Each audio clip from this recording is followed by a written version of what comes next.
Distinguished guests, there's only a handful of us, but I'm quite happy to be speaking to you today. Conference organizers, sponsors, partners, members of the media, good morning. My name is Bertha, DLAMINI, as I've been introduced. I am from South Africa, Johannesburg, and I'm here today in my personal capacity as the ambassador of the Women in Africa Initiative South Africa. It is my pleasure and honor today to address you on this topic, women in energy. What difference can it really make? It is a topic that I'm very passionate about. It is a topic that inspires me every day. But before we answer the question, I would like us to just shift our thinking a little bit and look at the challenges that the energy sector is facing throughout the entire globe. And I've got this wonderful slide that sort of summarizes challenges that are applicable to all energy sector markets. When we look at infrastructure, every energy sector is currently looking at how we can maintain our existing infrastructure, we should replace our existing infrastructure, how we can do that concurrently with introducing new technologies. When we look at the energy mix, governments, society, and private sector is looking at diversifying the energy mix. It's not only unique to certain markets, but it's across the entire globe. We're looking at renewable energy. We're looking at decentralized and distributed generation. When we look at the customer has changed from what customers were previously in the energy sector. They're more empowered with information and more empowered with choice. The more we decentralize generation, the more customers take power from the utilities and make their own choices. Digitization, when we look at the entire broad asset base for utilities, we're faced with automation, digitization that will improve the efficiencies of our utilities and our network. When we look at market policy and reforms, governments and civil society, private sector, are looking at different policies that will encourage innovation. This is also putting pressure for governments to look at the regulatory environment and to change the regulatory regime to accommodate new technologies. When we look at competition or the kind of participants in the energy sector, it's no longer just government-owned utilities. Now we've got companies such as Oracle, such as Microsoft, such as Google, who are partnering, even Facebook partnering with OEMs to look at energy solutions. So the space is changing quite radically. When we look at talent and diversity in the energy space, we are faced with a change. A lot of the people that have been operating in the energy space are close to retirement. So we've got an aging workforce. But the new skills that are required due to artificial intelligence coming in, due to new technologies, is quite different from what we understand the skills base for the energy sector.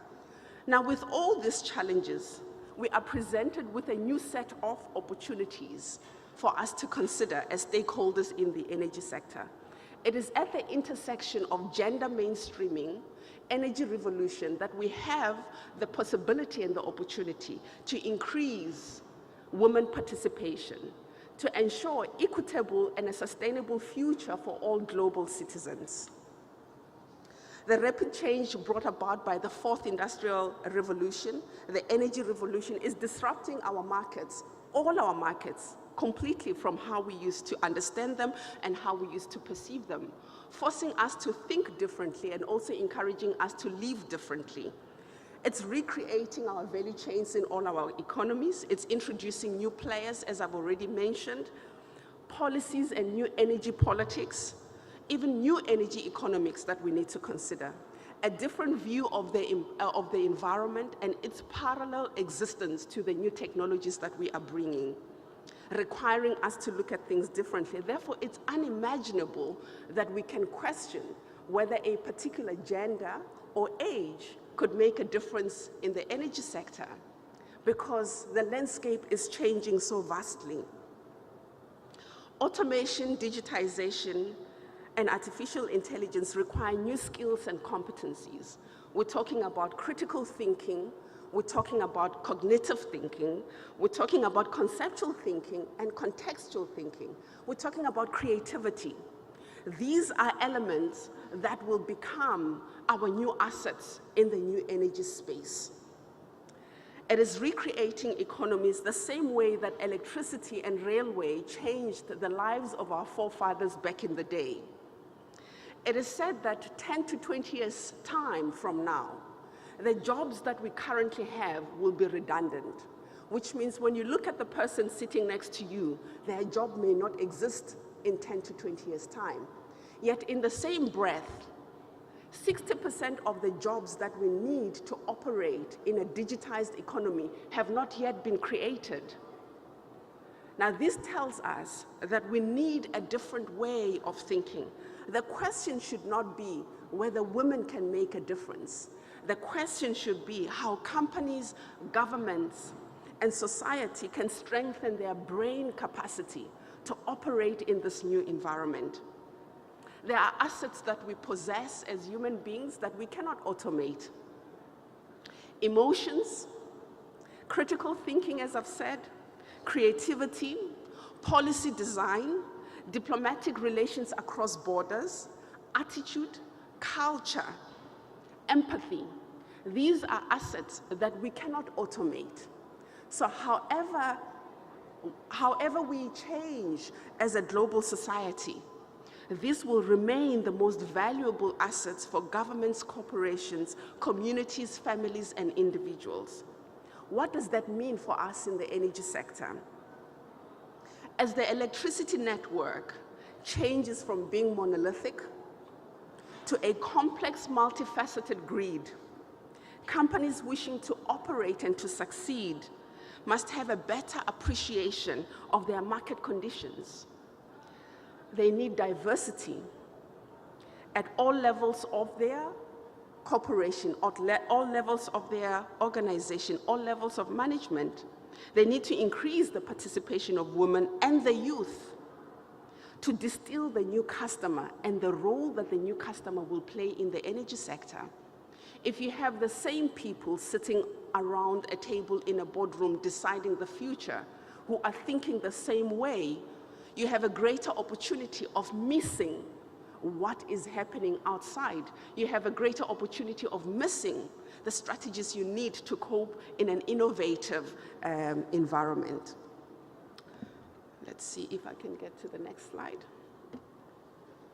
So let's look at how our sector has changed.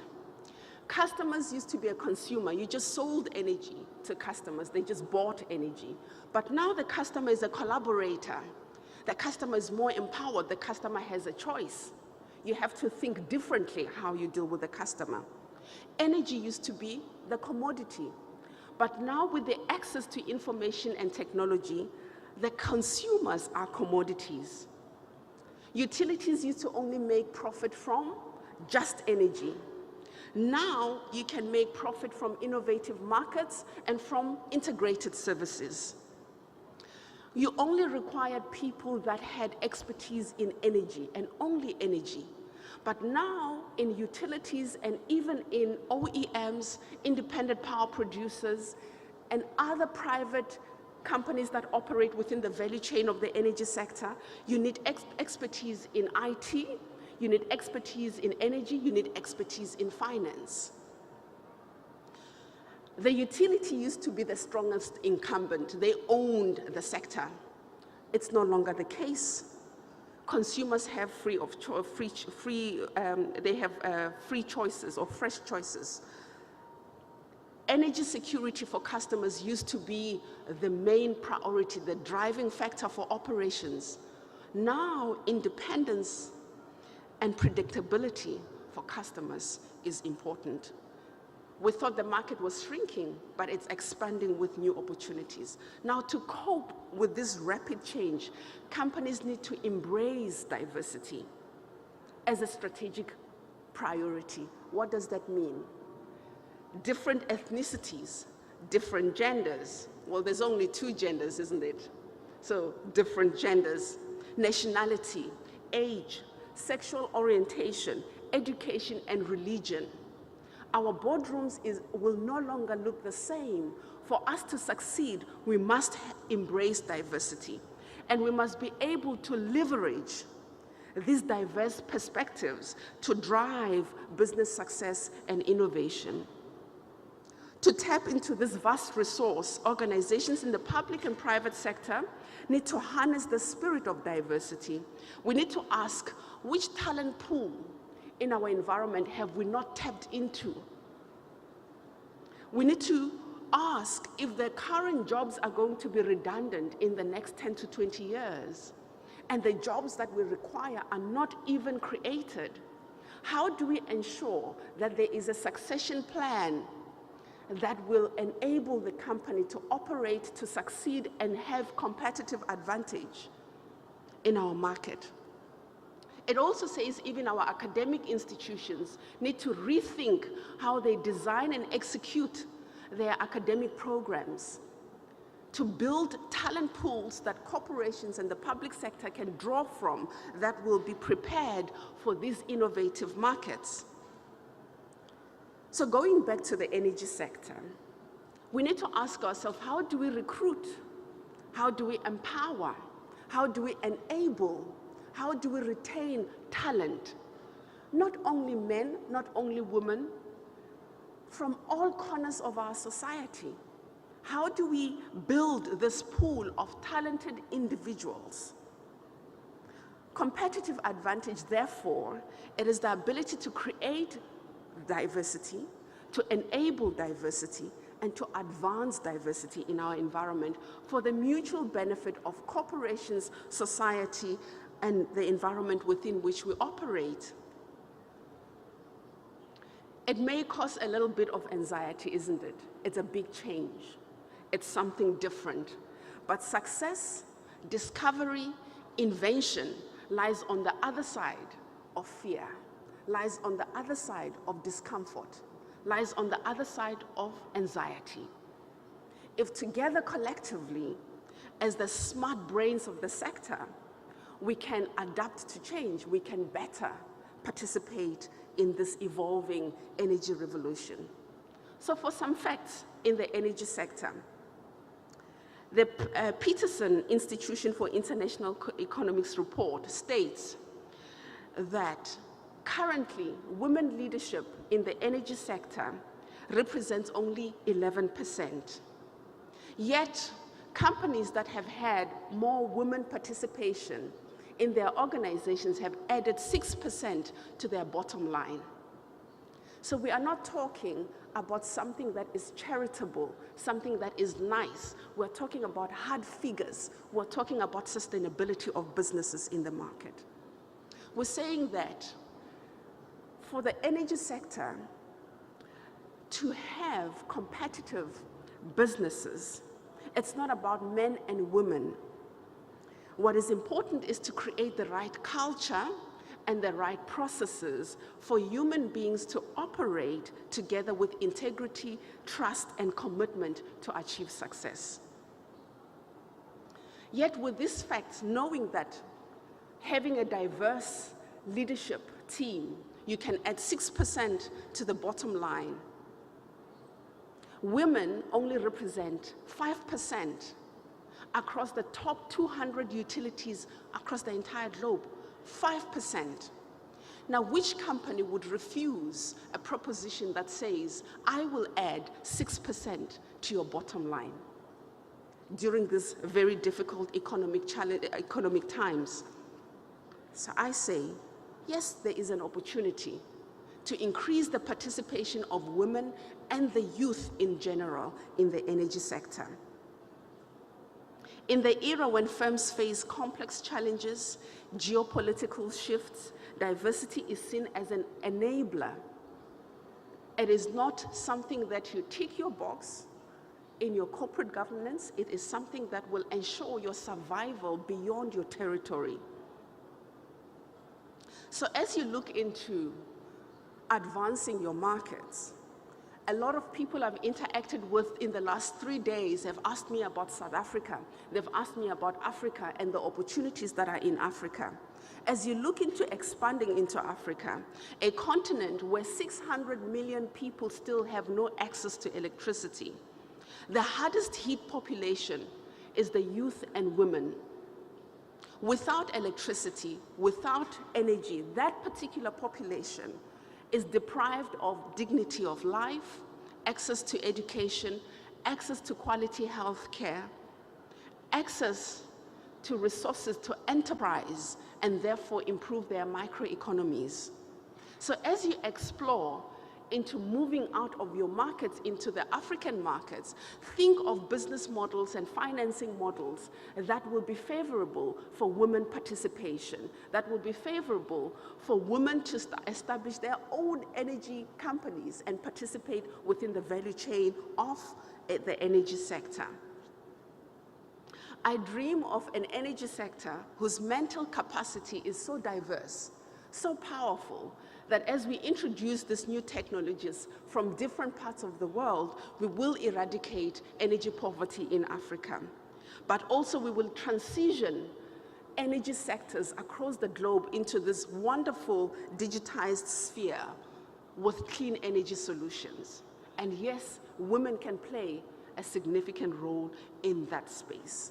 So I hope next year, when we look into this topic in this conference, there will be an award to recognize Turkish energy companies that would have shown that they have succeeded in introducing women at all levels of their organization.